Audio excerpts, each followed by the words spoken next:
जय गुरु जी के चरणों में कोटि कोटि प्रणाम। आई हुई सभी संगत को प्रणाम और आप सबका बहुत बहुत स्वागत है गुरु जी के सत्संग में।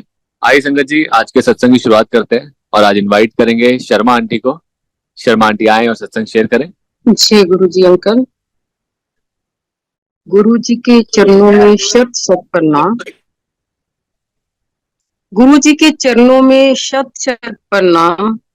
सारी संगत को बहुत बहुत नमस्कार। जय गुरु जी। सबसे पहले तो गुरु जी महाराज जी का बर्थडे आ रहा, बस हार्डली 2 दिन रह गए, 3 दिन रह गए हैं। ये बर्थडे तो 1 जुलाई से ही शुरू हो गया था। जब भी जुलाई का मंथ आता, 1 जुलाई से लास्ट डेट तक गुरु जी के बर्थडे ही चलते रहते हैं। ये खुशियां भरा मंथ आता है गुरु जी का। तो गुरु जी के बर्थडे के लिए सबको बहुत बहुत मुबारकबाद। गुरु जी को अपने बर्थडे का भी बहुत शौक था। उनको सारे फेस्टिवल का शौक था, जैसे बर्थडे हो गया, नया साल हो गया, शिवरात्रि हो गई, दिवाली हो गया, जितने भी फेस्टिवल हैं बहुत ही खुश होते थे। गुरुजी बहुत प्रसन्न होते थे, आज भी वो खुश होते हैं। गुरुजी को अपने बर्थडे और हम सब संगत के पर्सनल बर्थडे का भी बहुत शौक है। कभी हम सबके बर्थडे आते या कोई भी सेलिब्रेशन होती है हमारी, तो गुरुजी बढ़ चढ़ के हिस्सा लेते हैं, वो किसी भी रूप में लें। हमें नजर नहीं आते, वो अपनी हाजिरियां लगा जाते हैं। सो गुरु जी के बर्थडे पे बहुत बहुत मुबारकें आप सबको। आज मैं आपको सबसे पहले बर्थडे पर एक बहुत छोटा सा प्रार्थना करना चाह रही हूँ कि गुरु जी की खुशियां इसी में है। उनका सबसे पहले नंबर 1 उनको ये है, जब हम गुरु जी के टाइम होते थे तब से उनको था कि डिसिप्लिन होना चाहिए। तब संगत कम थी और बहुत ज्यादा डिसिप्लिन था। तब भी जो सेवादार थे वो गुरु जी की मर्जी के ही थे। पूरा भरपूर डिसिप्लिन। तो कभी भी हम बाहर प्रसाद खाते थे, जब गुरु जी देते थे तो तुरंत अंकल आ जाते थे, जोशी अंकल बाहर आ जाते थे, गुरु जी भेजते थे। क्योंकि हम तो बाहर प्रसाद भी खाते थे संगत और आपस में कई बातें भी करते थे, तो गुरुजी को अंदर बैठे सब खबर होती थी, तो बाहर भेजते थे अंकल को। नो सोशलाइजिंग, आपस में बातें मत करो, क्योंकि गुरुजी को डिसिप्लिन बहुत पसंद है। और ऐसे ही हमारा परिवार अब बहुत बढ़ गया। ये गुरुजी को भी पता था कि परिवार आगे बढ़ेगा। अब इतना परिवार बड़ा हो गया तो डिसिप्लिन भी उतना ही जरूरी हो गया। अगर हमें चाहते हैं हम गुरु जी का आशीर्वाद लेना, उनकी रहमतें हमारे ऊपर बरसें, तो हमें डिसिप्लिन को फॉलो करना चाहिए। क्योंकि बार बार कहने से नहीं, ये मत सोचो कि ईश्वर को प्रसन्न रहते हैं तो गुस्सा नहीं आता। भोले बाबा या प्रसन्न भी जल्दी हो जाते हैं और गुस्सा भी उनका देखने वाला होता है। बड़ी मंदिर में जितने भी सेवादार हैं वो सारे गुरु जी के हुक्म से ही हैं। डिसिप्लिन को रखने के लिए सबसे पहले जरूरी है हमें उन सेवादारों का कहना माने, उनकी कही हुई बातों को फॉलो करें। अब देखो लाखों लोग आते, लाखों लोग बड़े मंदिर आते, जगह तो नहीं उतनी है, जगह बहुत कम है। लोगों के हिसाब से, संगत के हिसाब से किचन भी छोटी है और जगह भी कम है। पर जैसे कहते गुरु जी की इतनी बड़ी पावर है कि लुटिया के अंदर ही समुंदर को समा देते हैं। इतनी बड़ी पावर। और नो डाउट संगत बहुत ही प्यारी संगत है, जो भी आती है डिसिप्लिन वाली होती है। और हमें आगे भी बच्चों को डिसिप्लिन सिखाना तो ये सबसे जरूरी है। तभी हमारी खुशियां, तभी हम इंजॉय कर पाएंगे। गुरुजी के टाइम अब मैं आपको उस दरबार में लेके चलती हूँ जहां हमने उनके साथ पल पल बिताए। आज मेरे को लग रहा कि नई संगत है, उन्हीं के लिए मैं कुछ कहना चाह रही हूँ कि उस दरबार में लेके चलती हूँ जहां ईश्वर के साथ हमने वो पल बिताए। वो पल आज भी हमें एक एक पल याद आता है। उनकी कही हुई बातें हमें आज भी याद आती है। कैसे उस ईश्वर के साथ हम साथ साथ बैठते थे सारी संगत। थोड़ी कम संगत होती थी, धीरे धीरे वो कैसे संगत बढ़ी। और जैसे स्टार्टिंग में ही हमारी जर्नी शुरू हुई है, पहले ही दिन से हमने गुरुजी की बहुत रहमतें देखी। रहमत मीन्स कि हर इंसान दुखी है। 99% लोग जो है ईश्वर के पास दुखी ही आते हैं, कोई बिरला ही सुखी है। चाहे जितना मर्जी कहो कि ईश्वर को प्राप्त करो, मांगो ना, पर फिर भी हमारे दुख इतने गहरे होते हैं कि ईश्वर को बताए बिना हम रुक ही नहीं सकते, हमारी जबान ही नहीं रुकती।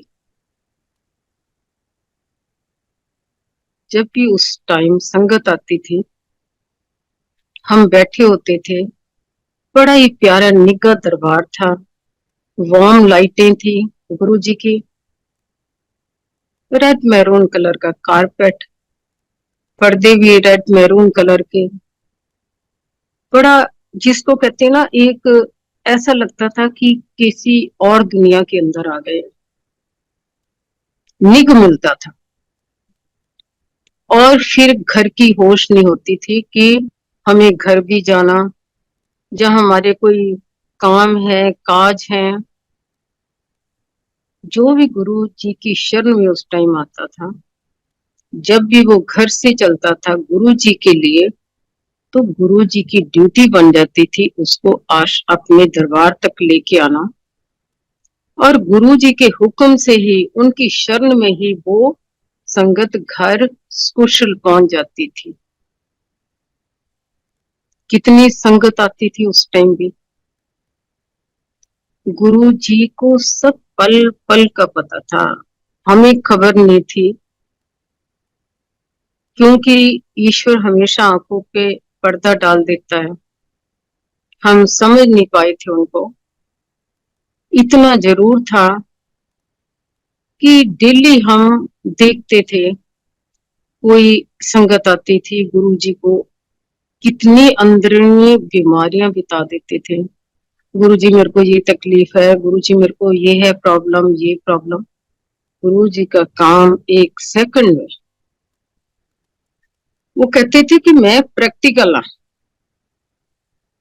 ये नहीं कि संगत मांगती जा रही है, मांगती जा रही है और वो चुप, ईश्वर चुप बैठा ना। जी भगवान ऐसे हैं, जी ईश्वर ऐसे हमारे गुरु जी कि इनको तो बताने की भी जरूरत नहीं है, ये तो खुद अंतर्जामी है। संगत जरूर उस टाइम आके बताते थे, अपनी प्रॉब्लम बताते थे, और हम पास बैठे, हमें बहुत शौक होता था ये सारी बातें सुनने का कि आज किसका कल्याण हो रहा, आज किसका कल्याण हो रहा। बड़ी स्पष्ट गुरु जी, एक सेकंड नहीं लगाते थे ट्रीटमेंट करने में। कोई अपनी फाइनेंस की प्रॉब्लम लेके आते था, कोई बच्चों की प्रॉब्लम लेके आते थे, कोई अपना घर बनाना चाहता था, जिसके पास घर नहीं होता था, जिसके पास स्कूटर, वो चाहता था मेरे पास गाड़ी आ जाए। गुरुजी यूं गाड़ी दे देते थे उसको। मान लो कोई ऐसी उस वक्त कोई ऐसी संगत नहीं थी जिसके ऊपर गुरुजी की मेहरें नहीं थी, कृपा नहीं थी। आज भी है कि उस वक्त की बात बता रही हूँ, ये आज भी सेम ही गुरुजी का सिस्टम चल रहा। ऐसे जब हम गुरुजी के पास आए, हम दोनों ही थे पहले, हस्बैंड और मैं। जब गुरुजी के पास आए और डेली हम यही देखते थे कि गुरुजी किसका कल्याण कर रहे, किसका कल्याण कर रहे हैं। और कई बार ये गुरुजी कहते थे कि चल, जिसका भी कल्याण होता था, चल खड़ा होके दस। ऐसे किसी के कान बहरे हो गए थे, गुरुजी ने उसको ब्लेस करा, उसके कानों में आवाज आई, उसको सुनना शुरू हो गया। तो गुरुजी कहते थे बता खड़ा होके, ऐसा कौन सा प्रॉब्लम है, ऐसी कौन सी दुनिया की प्रॉब्लम है जिसका हल उस वक्त और इस वक्त भी गुरुजी ने नहीं करा। ये फिजिकल फॉर्म की बात बता रही हूँ गुरुजी की। गुरुजी के पास बैठे होते थे और ऐसे आनंद आ रहा, डेली रोज देखना। धीरे धीरे गुरुजी के और क्लोज आते गए। तो ऐसे ही जब भी हम कहीं जाते थे, गुरुजी को बता के जाते थे। ये हमारी रूटीन थी। कोई काम करना, कुछ करना, गुरुजी को बिना बताए कोई काम नहीं करते थे। कभी गुरुजी कहीं नहीं भेजना होता तो गुरुजी रोक देते थे कि शर्मा हल्ले नहीं जाना, हल्ले रुक जा। जब भेजना होता था तुरंत भेजते थे कि चल भाई, हम फ्लाइट पकड़ते जा, करके अपना काम। एक छोटा छोटा काम गुरुजी से डिस्कस करते थे, बिना डिस्कस करे कभी भी नहीं। ऐसे बच्चे हमारे बाहर पढ़ रहे थे, नैनीताल में पढ़ रहे थे। तो एक दिन वहां से फोन आया कि बेटा आपका बीमार है। ये आपको मैं बताने जा रही हूँ कि गुरुजी के साथ हमारा सबसे पहला फर्स्ट एक्सपीरियंस था कि गुरुजी क्या है। मैंने सिर्फ यही कहा गुरुजी मैं जा रही हूँ नैनीताल। बेटे को लेके आए, डायग्नोस हुआ, कितना उसका सीरियस पॉइंट था। डायग्नोस हुआ, गले में पूरी पस। जैसे शाम को लेके आई, गुरुजी कहते शर्मा आंटी मुंडा तेरा मैं ठीक कर देता। थैंक यू गुरुजी। अपनी चाय पिलाई, चिप्स खिलाई उसको, और क्या कहने लगे कि कल जाएं और डायग्नोस दोबारा करवाएं। अगले दिन करवाया तो वो क्या पावर थी उनकी, सब ठीक आई रिपोर्ट। आके मैंने गुरुजी को शुक्राना करा। कहते देखा फिर किदा आपा ने तेरा मुंडा ठीक किया। ये एक उसके साथ नहीं, उस वक्त जो जो भी संगत थी, हमारा तो ये पहला एक्सपीरियंस था। पर हम लोगों को देखते थे, एक सेकंड में एलर्जी खत्म हो गई, एक सेकंड में किसी की बीमारियां, डायबिटीज खत्म हो गई, बीपी हाई है वो ठीक हो गया, किसी को डिस्क की प्रॉब्लम है, एक सेकंड। वो 2 मिनट नहीं लगाते थे, 1 मिनट नहीं लगाते थे, एक सेकंड में उनका काम, क्विक एक्शन था। उस वक्त भी जितने भी हमारे टीनेजर्स बच्चे होते थे उस टाइम हमारे गुरुजी के आते थे। धीरे धीरे हम गुरुजी के साथ जुड़ते गए।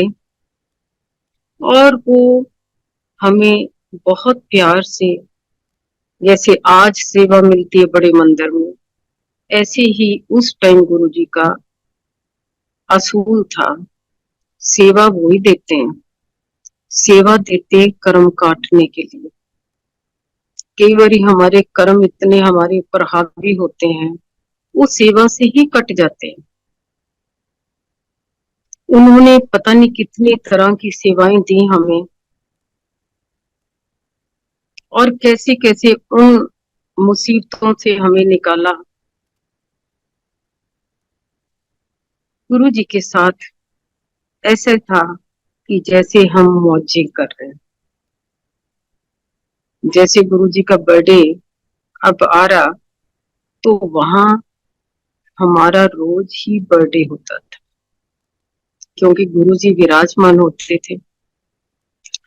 रोज हम बड़े चाव से देखते थे कि संगत कैसे हम लंगर कर रहे हैं, कैसे गुरु जी विदा कर रहे हैं, कैसे रात को हम गुरु जी के साथ बातें कर रहे हैं। तो ये सारा हमारा तो डेली का बर्थडे होता था गुरु जी के साथ। उस वक्त मैं आपको एक शादी का सत्संग जा रही हूँ कि आजकल जिनके बच्चे बड़े हो रहे हैं, पेरेंट्स को बहुत चिंता, बहुत चिंता। उस वक्त जो शादियां होती थी बच्चों की 21, 22, 23 की उम्र में, गुरु जी के टाइम, पर अब जो शादियां हो रही हैं, वक्त चेंज हो गया। अब शादियां हो रही हैं 35 से ऊपर जा रहे हैं बच्चे, 40, 41, 42 तक जा रहे हैं। इतना टफ हो गया। पर एक बात बताऊं, जब हम गुरु जी की शरण के अंदर है, उनको सब खबर है, हमें चिंता नहीं करनी चाहिए। जब ठीक वक्त होगा, गुरु जी अपने आप ही सब कार्य सवार देते हैं। ऐसे ही आपको बताऊं, हमारे भी जॉइंट फैमिली थी, बेटियां थी हमारे भी घर में। तो नंबर 1 पे हमारी डॉटर थी। तो ऐसे ही गुरु जी को पता था। गुरु जी विराजमान होते थे, उनके बैठे ही मेरा दूसरे तीसरे दिन ऐसी गुरु जी को बोल देती थी, गुरु जी कोई कुंडली नहीं मिली, टेवा नहीं मिला। तो गुरु जी मुस्कुरा देते थे। उस टाइम वक्त अकल नहीं थी कि साक्षात ईश्वर हमारे पास बैठे हैं और हम कुंडलियां टेवे देख रहे हैं। गुरु जी की बहुत बड़ी पावर है। जिस टाइम उन्होंने ब्लेस करना था, उन्होंने इंडिकेट पहले ही दे दिया था। डेट भी पहले बता दी थी, 2 साल पहले बता दी थी। ऐसी ही गुरु जी महाराज ने कृपा करी। एक दिन लस्सी लेके गए गुरु जी के द्वारे पे, दोपहर के टाइम। तो अचानक ही बेटी ने कहा कि मैं तो बाहर पढ़ने जा रही हूँ। ये आपको बताने जा रही हूँ कि गुरु जी जब वक्त आता तभी ब्लेस करते हैं। ब्लेस किस स्थान पे करना, कैसे करना, जो उनको सब खबर होती है। अब दोपहर के टाइम पहुंचे, अलाव नहीं होता था, लस्सी बाहर से पकड़ी। जैसे ही अंदर हम दोनों गए, क्योंकि एक दिन पहले मैंने फरियाद करी थी बुधवार को कि गुरु महाराज लेट क्यों कर रहे हो, फरियाद करी कि करो कृपा। तो अगले दिन ही अचानक ही प्रोग्राम बन गया। मैंने चोली फैलाई थी, चोली फैला के मैंने फरियाद करी थी कि करो कृपा। तो गुरुजी को कहा कि गुरुजी बाहर ही धूप में खड़े करोगे, अंदर नहीं बुलाओगे। गुरुजी ने 1 सेकंड लगाया, हुक्म दिया, और हम अंदर जैसे ही एंटर हुए, गुरु जी का क्या विराट रूप था। जैसे विष्णु भगवान शेष शैया पे बैठे हैं, लेटे हुए हैं। वो सामने रूम में सामने वाले सोफे पे लेटे हुए थे। आ जाओ शर्मा आंटी, आ जाओ, लंघे आओ, थोड़ी चोली में भर दी, क्योंकि एक दिन पहले मैंने चोली फैलाई थी। किचन में लड़के को बोला, लिया चाह पिलाओ, इन शर्मा आंटी ਨੂੰ चाह पिलाओ, और जड़ी पंजाब तो मठियां आई वो भी खिलाओ। हमने 2 बार चाय पी। बेटी ने कहा, गुरुजी मैं तो बाहर पढ़ने जा रही हूँ। उसने सोचा मैं गुरुजी को खबर दे दूं, बता दूं। गुरुजी ने जैसे उसकी तरफ देखा, कहते कमली जी ना होए ता मैं तेन ब्लैस किया, कोई लोड़ नहीं बाहर जान दी, कोई लोड़ नहीं बाहर पढ़न दी। ठीक है Guruji, thank you Guruji. Sharma aunty अज की देना? मैं क्या जी अज गुरुजी वीरवार है, तो चल देख फिर अगले वीरवार तक देख मौजा करो, नमस्ते। जब गुरुजी विदा करते थे तो नमस्ते कहते थे। हम घर आए अगले ही दिन फ्राइडे को, उनके इतनी पावर, इतनी कृपा, वीरवार को ब्लेस करा और फ्राइडे को प्रोसीजर चालू हो गया। डेली मैं गुरुजी को बताती, गुरुजी आज ऐसे, गुरुजी आज ऐसे है। कहते देख दी जा, तू देख दी जा। हाँ, ये देखो कि एक वीरवार उन्होंने ब्लेस करा और अगले वीरवार बेटी का रोका हो गया। जी ऐसे ईश्वर जब रहमत बरसाने पे आते हैं तो हमारी चोलियां भी कम पड़ जाती हैं। वो सब पे कृपा बरसाते हैं। ये मत सोचो कि एक हमारे ऊपर एक कृपा बरसाई है। जितनी भी संगत है उनकी शरण के अंदर है, वो सब पे मेहर बरसाते हैं, सब पे कृपा बरसाते हैं। अब इंगेजमेंट तो हो गई, अब शादी की डेट रखी 31 जनवरी, जो प्रेडिक्शन गुरुजी ने 2 साल पहले ही करा हुआ था। शादी पे गुरुजी ने वादा करा था मैं आवांगा, और बेटी ने भी प्रॉमिस लिया, गुरुजी शादी पे आना, एकदम बढ़िया स्मार्ट बन के आना। शादी बताने गए गुरुजी को और कार्ड भी लेके गए। गुरुजी ने बड़े प्यार से 4 बजे बुलाया और एक हम जाते टाइम वुलन की बेडशीट लेके गए, वो अपने उनके बेड पे बिछी और ऐसे गुरुजी रहमतें बरसाई। उस दिन इतनी रहमतें बरसाई, वर्णन नहीं। अपनी अलमारियां खोल खोल के उन्होंने मेरे आगे कपड़ों का अपने ढेर लगा दिया। शर्म आंटी है चुक, है चुक, है चुक। और क्या था, जैसे एक पेरेंट्स के घर में ये बातें होती हैं, कुड़ी दे ब्याह ते सला ले। ठीक है गुरुजी। फिर एक रेड कलर के शूज निकाले, स्पोर्ट्स शूज, ए भी चुक, पुराने ले जाए। गुरुजी ने जितने कार्ड वो सब अपने हाथों से लिख के ही सारे बांटे। वो ईश्वर बहुत दयालु, बहुत दयालु। बस ये है कि हमें उनकी शरण के अंदर ही रहना चाहिए। शादी पे आए उस दिन बहुत कड़कती ठंड थी, चिल्ड डे था। सुबह बारिश थी, बारिश को भी रोका। उनको एक एक सेकंड की खबर थी। शादी की खुशियां घर में कम और दरबार में ज्यादा थी। गीत संगीत लंगर की बात होते थे। गुरुजी बहुत ही प्रसन्न थे, शादी में बहुत देर तक रुके। सारी उन्हीं की कृपा से हुई। आज भी जब हम शादियां करते हैं, ये मत सोचो कि ये वो फिजिकल फॉर्म में नहीं है, वो साक्षात विराजमान है। आज भी जो हमारे फंक्शन होते हैं, हमारी शादियां होती हैं, हमारी सेलिब्रेशन होती, गुरु जी पूरी हाजिरी देते हैं।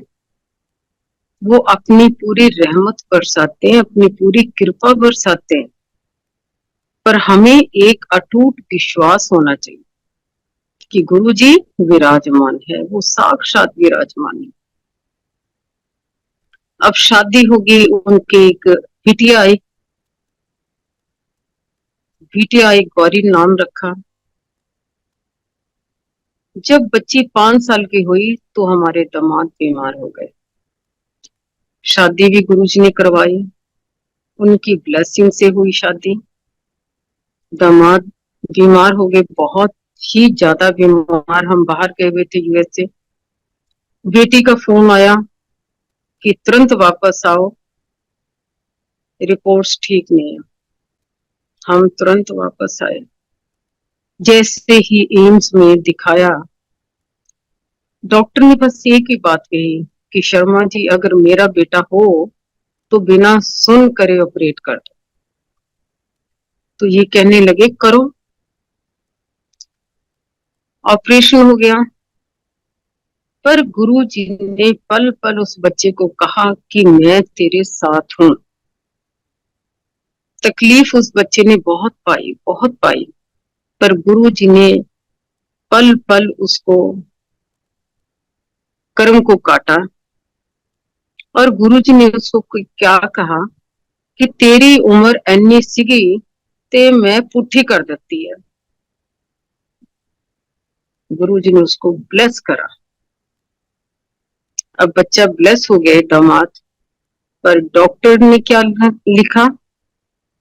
डॉक्टर ने लिखा कि आपने कोई नेक्स्ट बेबी नहीं करना, ना तो आपके हो सकता, और करने की कोशिश भी मत करना। साल के बाद, क्योंकि हमारे बच्चों को अपने गुरु पे भरोसा, अपने ईश्वर पे भरोसा है। साल के बाद, जैसे अभी गुरु पूर्णिमा आने वाली है, सॉरी 14 तारीख मकर संक्रांति को, 14 की मकर संक्रांति थी। उस दिन दामाद, बेटी और उनकी छोटी बच्ची डॉटर और मैं माथा टेकने बड़े मंदिर गए। बड़े मंदिर के अंदर 1 किलोमीटर या 2 किलोमीटर के अंदर, पूरे कण कण के अंदर हमारे गुरु का वास है, हमारे उस ईश्वर का वास है। दरबार में माथा टेका, टेक के बाहर आए तो छोटी बेटी कहती है कि नानी अंदर बारिश हो रही थी। मैं कहा नहीं बेटा, बारिश क्यों होनी, बिल्कुल नहीं नानी, मेरे सिर के ऊपर पानी की बूंदें गिरी हैं और आप धीरे से बोली, आप किसी को बताना मत, मैंने अपना भाई मांगा गुरुजी से। एक छोटी बच्ची प्रार्थना करी। एक मकर संक्रांति को माथा टेकने गए और अगली मकर संक्रांति को बेटे का माथा टिकाने लेके गए। ये है ईश्वर की कृपा। तभी कहते हैं, गुरु जी हमेशा कहते थे मैं प्रैक्टिकल हूं, मैं प्रैक्टिकल। अब बच्चा बड़ा हो गया तो बड़ी डॉटर के ऊपर भी बहुत कृपा है। छोटी बेटी का तो पहले ही गुरुजी ने शादी की प्रेडिक्शन कर दी थी, उसको पहले ही ब्लेस कर दिया था जब वो गुरुजी रामगढ़ रिजॉर्ट में गए थे। तभी उसके हाथ से पानी मंगवाया था, पहले खुद पानी पिया और उसके बाद उस बच्ची को कहा कि पानी पी, मैं तेनू ब्लेस किया। गुरु जी के ब्लेस करने के तरीके ही अलग हैं। गुरु जी जीवन दान देते हैं। कभी भी हमारी लाइफ में फाइनेंस की प्रॉब्लम आ जाती है तो ये मत सोचो, गुरु जी के टाइम भी उस वक्त ऐसी संगत थी जिनको फाइनेंस की प्रॉब्लम आती थी। और देखते ही देखते गुरुजी किसी न किसी तरह उस प्रॉब्लम को सेट कर देते थे। ऐसे गुरुजी एक दिन मूड आया गुरुजी का, क्योंकि हमने रामगढ़ में शर्मा जी ने प्रॉपर्टी ली थी, तो ऐसे गुरुजी का मूड आया कि रामगढ़ चलना। कैसे गुरुजी को मनाया, पर वो माने नहीं कि जाऊंगा तो आज ही जाऊंगा, नहीं तो नहीं जाऊंगा। बस तैयार होगी, गाड़ियां तैयार होगी, सब गर्म कपड़े डाल के आ गए। मई का लास्ट वीक था। संगत के साथ कैसे गुरुजी गए, वहां कोई इंतजाम नहीं था। कई बार हम सोचते हैं गुरुजी को जब हम इनवाइट करते हैं, चाहे कहीं भी इनवाइट करते हैं, घरों में करते हैं या कहीं करते हैं, या उनके फंक्शन करते हैं, तो सारे इंतजाम गुरुजी ही करते हैं। वो अदृश्य रूप में करते हैं, विराजमान होते हैं, उनको एक एक खबर होती है। उस वक्त भी जे रोकना चाह रहे थे गुरुजी को, एक वीक के लिए, गुरुजी रुक जाओ, मैं वहां इंतजाम कर दूं। गुरुजी का एक ही शब्द था कि आपे बनावांगे ते आपे खावांगे। कैसे ऑन द वे गुरुजी ने कैसे सारे इंतजाम करे। गुरुजी बस में नंबर 1 सीट पे बैठे, उनको कहा, गाड़ियां थी बहुत, गुरुजी गाड़ी में बैठो, नहीं मैं तो बस से बैठा हूँ। कैसे रास्ते में रुद्रपुर पहुंचे, होटल था सोनिया, वहां गुरुजी ने सबको फ्रेश करवाया, सबने नाश्ते पानी करे, क्योंकि रामगढ़ जाते ही उनको पता था, उनको सारी खबर थी कि एकदम इंतजाम नहीं होगा। जैसे ही वहां पहुंचे, शाम को ऐसे इंतजाम था जैसे कोई जंगल में मंगल कर दिया गुरुजी ने। ये गुरुजी की कृपा थी। क्या स्टॉल बन गए, क्या चीजें आ गई, क्या बिस्तर लगे, क्या हॉल कमरे में, क्या मतलब माहौल ही चेंज हो गया। गुरुजी ने सारी संगत को कैसे एंजॉय करवाया। कई ऐसी संगत थी जिनको कभी मौका नहीं मिला था गुरुजी के पास बैठने का, और कैसे गुरुजी के पास भी बैठे, बातें भी करी, अपनी समस्याओं का समाधान भी करा गुरुजी के साथ बैठ के। बहुत मौके मिले। गुरुजी ने नैनीताल के आसपास का एरिया जितना भी था सारा संगत को दिखाया। चाहे वो नैनीताल था, नैनीताल सारे घूमे गुरुजी, और वहां बहुत लोगों को ब्लेस भी करा। एक मुस्लिम फैमिली थी जिनके 14 साल बच्चा नहीं हुआ था, नासिर भाई। गुरुजी ने कैसे प्रेडिक्ट कर दिया उनको, उनके नाम से ही बुलाया, माल रोड पे चल रहे थे। ओए नासिर, दो दो बीवियां ले बैठा, इशू तेरा इकदा भी नहीं है। कैसे रोड पे गुरुजी ने उसको तो प्लस कर दिया, मुंडा लेना थे शर्मा दे रिजॉर्ट ते आ जा। ये होती है पावर, ये प्रैक्टिकल चीजें हैं जो हमने अपनी आंखों से देखी। गुरुजी जितनी भी माल रोड पे दुकानें हैं लेफ्ट साइड में, जहां जहां भी गुरुजी गए उन दुकानों को ब्लेस करा। आज उन दुकानों पे भी गुरुजी की फोटो लगी हुई है। भोटिया मार्केट में गए, आज नैनीताल में भी कितनी संगत बढ़ गई है। सबको पता कि गुरुजी नैनीताल में आए थे। आसपास के जितने भी एरिया, सब जगह गुरु जी के, बाजपुर भी गए गुरु जी। गुरु जी ने इतना ब्लेस करा, वहां सब लोगों को इतना ब्लेस करा। बच्चे थे, गुरु परिवार के भी बच्चे थे, हमारे बच्चे भी थे, सब इकट्ठे, सबने इकट्ठे एंजॉय करा बच्चों ने।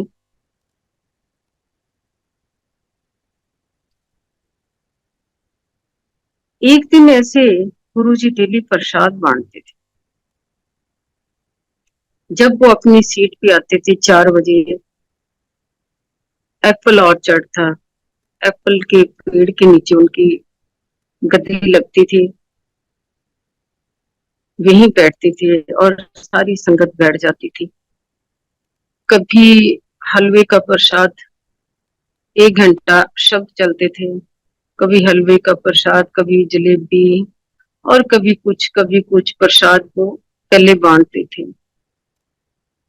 तो ऐसे ही मैं ड्राई फ्रूट लेके गई थी दिल्ली से, तो मैंने भी एक परात में जितना भी ड्राई फ्रूट लेके गई, मैंने डाल दिया उसमें। और मैं बड़ी, क्योंकि उस टाइम अक्ल नहीं होती थी, और मैं बड़ी जैसे कि एक टौर नहीं होती कि आज ड्राई फ्रूट का प्रसाद देते हैं। जैसे गुरुजी ने बांटना शुरू करा वो प्रसाद, तो गुरुजी की तो मुठ इतनी बड़ी होती थी, उसमें हमारी 2 मुठ भर जाती थी। गुरुजी ने जैसे प्रसाद देना शुरू करा तो मैं हिल गई। मैंने कहा है जी, इतना ज्यादा ज्यादा प्रसाद दे रहे हैं तो अभी रात में खत्म हो जाएगा, और है ही नहीं है ड्राई फ्रूट, तो फिर मैं कहाँ से लेके आऊंगी। मैं गुरुजी के सामने खड़ी हुई, मैंने सोचा कि मैं गुरुजी को इशारा करूं कि गुरुजी थोड़ा थोड़ा दो, थोड़ा थोड़ा दो, कम कम दो।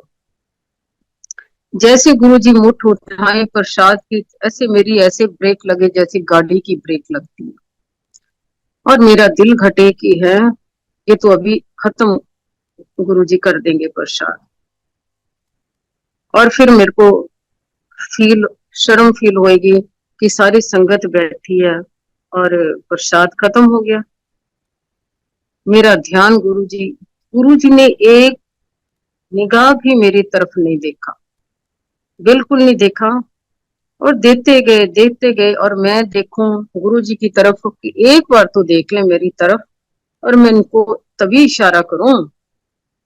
जैसे सारा प्रसाद बट गया, जब मैंने प्रात की तरफ देखा तो जितना मैंने दिया था उतना ही पड़ा हुआ था। और हमारे गुरु महाराज जी मंद मंद मुस्कुरा रहे थे। ये है उस ईश्वर की कृपा। वो प्रसाद को एक बार में बहुत भारी बढ़ा देते थे।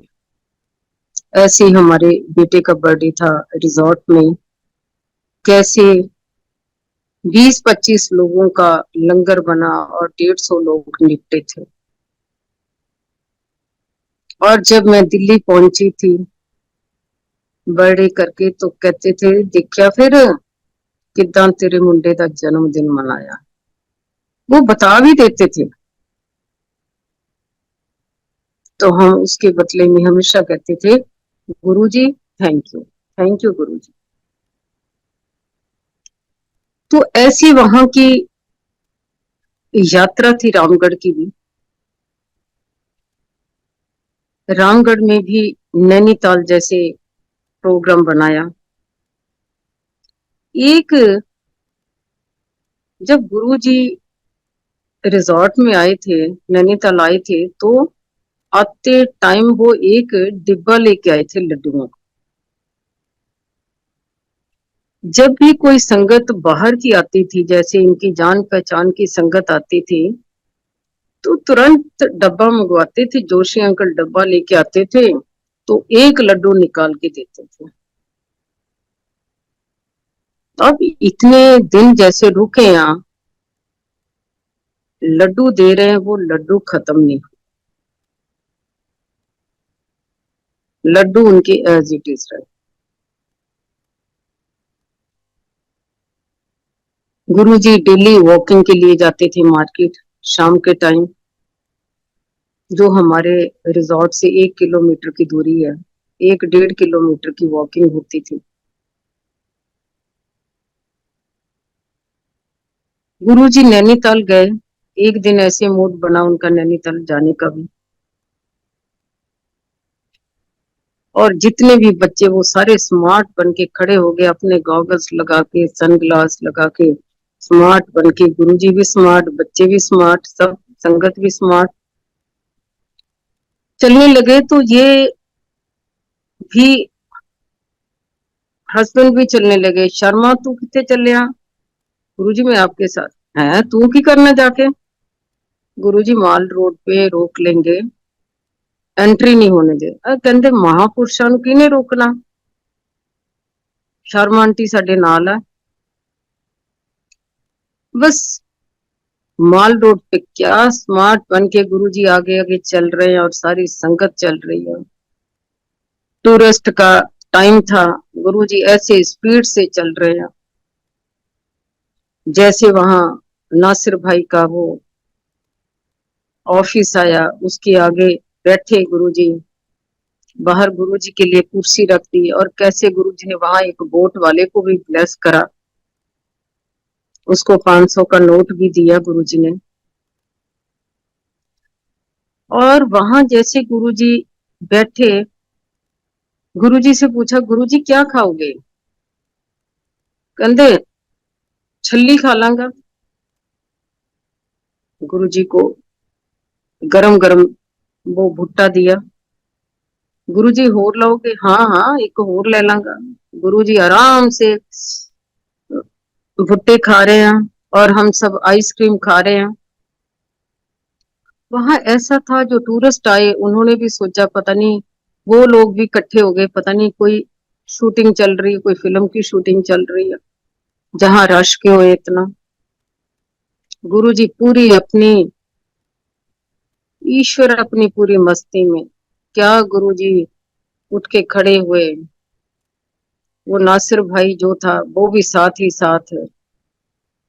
भोटिया मार्केट का राउंड लिया गुरुजी ने, वापस आए लेफ्ट साइड की दुकानों पे जहां जहां गए, अंदर टी शर्टें वगैरह ली गुरुजी ने।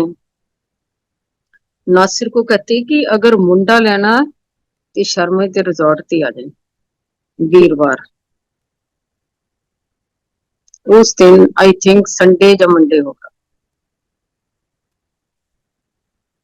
मान लो बैठे बैठे, मान लो 1 सेकंड लगाते थे ब्लेस करने में। जब वीरवार वो रिजॉर्ट पे आया, गुरुजी के पास बैठा, गुरुजी कहते बेगम नहीं आई, चंदा जी ओदी तबीयत ठीक नहीं है। गुरु जी कहते तबीयत ठीक नहीं है, आपने ओदी तबीयत ठीक कर दी है। She became pregnant. ये गुरु जी का चुटकी का काम था। उस वक्त जिनके भी बच्चे नहीं होते थे, कईयों के बच्चे एक एक दो दो भी थे, तो भी गुरुजी ने ऐसे जो ऐसे बांट देते थे बच्चे हवा में, तू भी ले ले मुंडा, तू भी ले ले मुंडा। इतनी बड़ी पावर थी गुरुजी की। आज भी गुरुजी का वही है जो उस वक्त फिजिकल फॉर्म में था, आज भी वही सिस्टम सेम चल रहा। वहां सब संगत ने खूब एंजॉय करा। ऐसे ही मैं अपनी छोटी डॉटर का भी बताती हूँ कि कैसे उसको भी ब्लेस करा था। शादी के बाद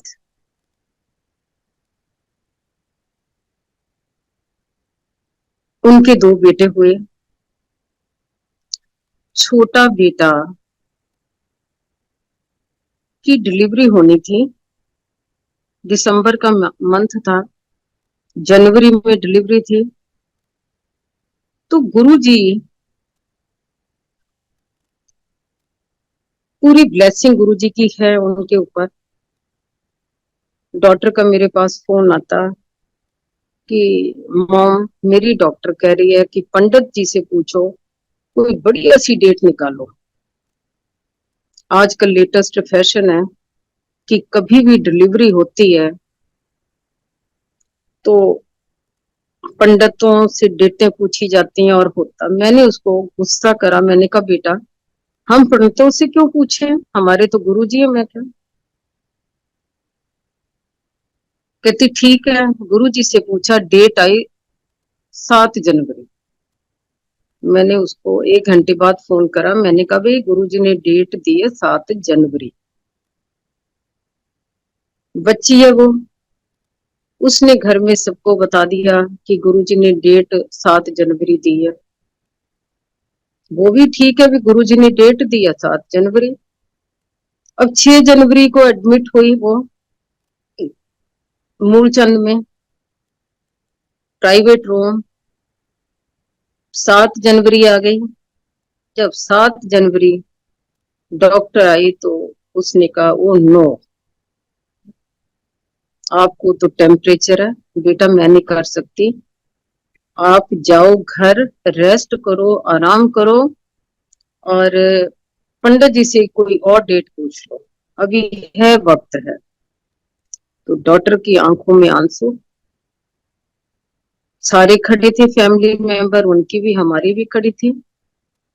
उसकी आंखों में आंसू और धीरे से क्या पूछती है कि गुरुजी ने डेट 7 दी थी। तो मैंने कहा हाँ दी तो वही 7 थी।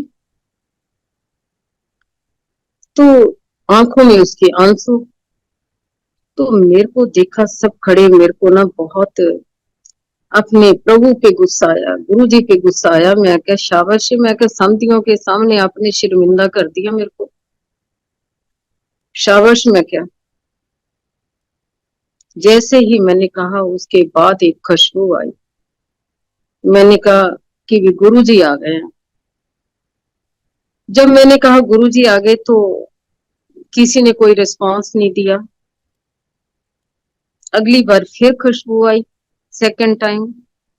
तो फिर मैं वही शब्द कहा, मैंने कहा गुरु जी आ गए हैं। तो मैं तो ऐसे बोली जैसे एक बेशर्म बंदा बोलता। किसी ने कोई रिस्पांस नहीं दिया, बड़ी डॉक्टर भी खड़ी थी। जब तीसरी बार खुशबू आई मेरे को गुरु जी की, तो मैंने कहा अपने कॉन्फिडेंस से, मैंने कहा मैं क्या गुरु जी आ चुके हैं, गुरु जी आ चुके हैं। उसके बाद बेटी को दिक्कत हुई, तुरंत डॉक्टर को बुलाया। डॉक्टर 1 मिनट में हमें कहा आउट, चलिए बाहर, चलिए बाहर। गुरु जी अपने वादे के पक्के हैं। उन्होंने जो जो बातें कही, जो जो वादे करे, अपने वादे के पूरे पक्के हैं। एक बार उनसे मुंह से कोई भी शब्द निकला, वो पत्थर की लकीर है। गुरु जी कहते कि तू रोंदी एक सत्ते नु ते मैं तेनू 3 सत्ते दना। उसी दिन 7 जनवरी को 7:07 पे उनके घर बेटा हुआ। ये है हमारे ईश्वर की पावर। वो ऐसे थोड़ी, दुनिया करोड़ों लोग जुड़े हुए हैं, सारी कंट्रीज जुड़ी हुई हैं, पूरा वर्ल्ड जुड़ गया, ऐसे थोड़ी जुड़ा।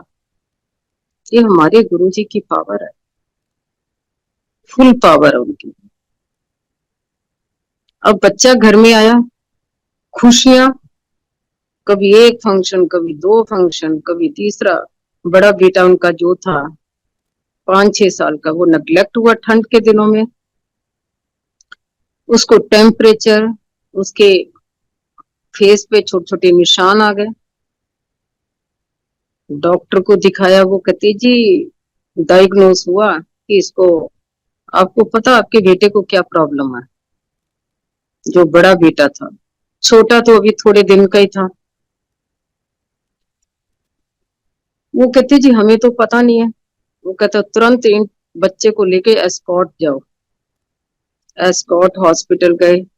वहां दोबारा टेस्ट हुए, मंडे का दिन था, सारी रिपोर्ट्स बन के आ गई। डॉक्टर कहते आपको पता आपके बेटे को क्या प्रॉब्लम है?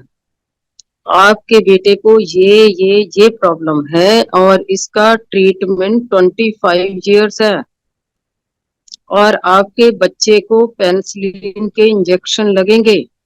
वो पेनिसिलिन का इंजेक्शन ऐसा इंजेक्शन है कि अडल्ट बंदा भी नहीं लगा सकता। बच्चा, वो तो छोटा बच्चा था। दोनों बहुत रोए धोए, मेरे को इन्फॉर्म करा, घर आए, देखा घर का वातावरण बहुत रुदन में था।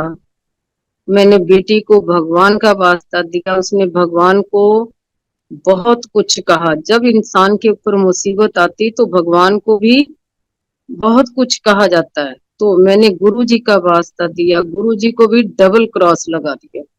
कहते कुछ नहीं है, ये सब एमी फालतू बातें हैं। मैंने उसको डांटा, मैंने कहा बेटा आज मंडे है, मुंह मंदिर चलते हैं। बड़े मंदिर की तरफ गए हम, बेटा गाड़ी चला रहा हमारा, मैं साथ बैठी, पीछे मदर इन लॉ, उनका जो बच्चा बीमार है वो साथ में, और डॉटर। बड़े मंदिर जब गए, जैसे ही माथा टेका गुरु जी के दरबार में, तो जो बच्चे का हार्ट है वो पंप कर रहा। तो बेटे ने कहा कि इसके हार्ट ऐसे जोर जोर से बज रहा। मैंने कहा बेटे चिंता ना करो, गुरु जी साथ हैं साथ हैं। इतना समोसा, इतना लड्डू प्रसाद उस बच्चे के मुंह में डाला। जब वापसी पे आ रहे थे हम, ऑन द वे, तिवोली के आगे एक तिवोली गार्डन पड़ता, उसके आगे गाड़ी, बच्चा उठ के खड़ा हो गया, कहता मॉम मैं तो ठीक हो गया। उसके क्या चेहरे का नूर। घर जाके मैंने डॉक्टर को कहा, मैं क्या आप मेरे से लिखवा ले, तुम्हारे बच्चे को कुछ भी नहीं है, वर्ल्ड के किसी भी हॉस्पिटल में दिखा दे। कभी ऐसे ईश्वर देखे हैं जो 1 सेकंड में ठीक कर देते हैं?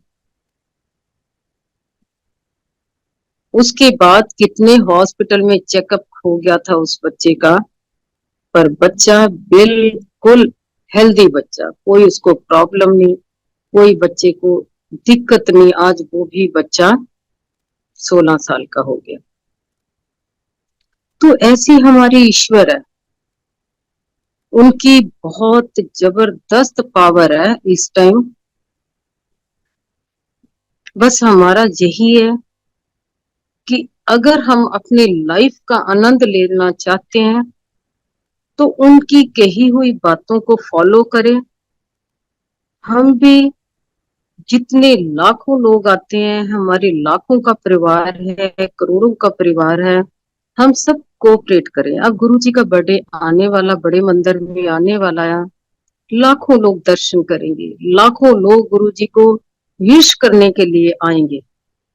पर हमारा फर्ज यही है कि हम डिसिप्लिन को बनाए रखें। हम जैसे वहां के सेवादार हैं उनको फॉलो करें, गुरु जी की कही हुई बातें सारी माने, यही हमारा धर्म बनता है अगर हम गुरु जी की रहमतों को पाना चाहते हैं। आज मेरे को बहुत ही अच्छा लगा आप सब लोगों के रूबरू होके, और जन्मदिन की बहुत बहुत शुभकामनाएं आपके लिए। गुरु जी का बर्थडे है, हैप्पी बर्थडे है। आप सबको बहुत बहुत ढेर ढेर सारी मुबारकें। जय गुरु जी अंकल, जय गुरु जी।